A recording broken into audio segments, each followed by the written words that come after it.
alas General Casimiro mga idol dahil sa kanyang pagkapanalo dito kay Saul Davis Sanchez mga idol ng Mexico, na kung saan mga idol maraming mga promoter ang nagka-interest nito. Unang-una nga daw dito mga idol itong si Eddie Hearn, ang Mushroom Promotion mga idol, at si De La Hoya mga idol, ang Golden Boy, at itong Saudi Promotion daw mga idol, na kung saan ay talagang dumayo pa nga daw ito ng bansang Japan para alukin itong si Naoya Inoue mga idol.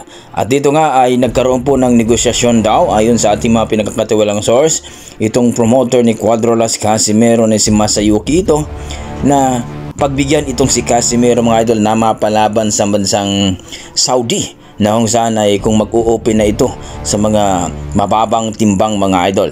Napakagandang balita po ito mga idol dahil nakita daw ang performance ni Cuadro-Las Casimero, ang ating former 3 Division World Champion, at TKO daw ang inaabot ng Mexicano, na kung saan ay partida pa ay rehydration close pa ito mga idol ng 128. At dito ay napahanga daw itong Saudi promoter mga idol, na kung saan ay gustong kunin itong si Casimero. Mabangis daw at malupit daw ito pagdating sa luna, kung baga halimaw daw talaga. Kaya maraming nagka-interest mga idol na itong si Casimero. Marami nagsasabi na maaari pang magiging 4 Division World Champion ito mga idol, kung kaya itong kunin ng 122. Pero ang problema ay wala pa daw belt dito sa 122, na kay Inoue pa lahat. Kaya mas maaga daw, mas maigi daw na itong si Casimero ay aakyat sa featherweight at kumuha ng belt doon mga idol.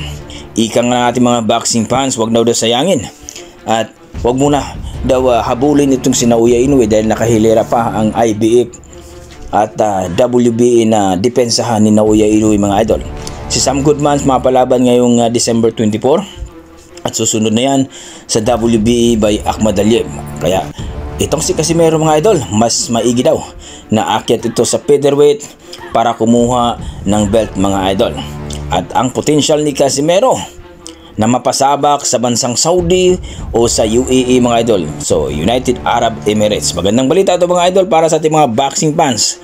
Kayo dyan mga idol, ano masasabi nyo sa ating video kung sakaling mag-materialize mga idol at kukunin itong si Casimero bilang isang boksingero mangdirigma sa bansang Saudi at UAE mga idol, under sa promotion ng Saudi promoter? I-comment mo na sa baba mga idol para ating pag-usapan. Maraming salamat mga idol.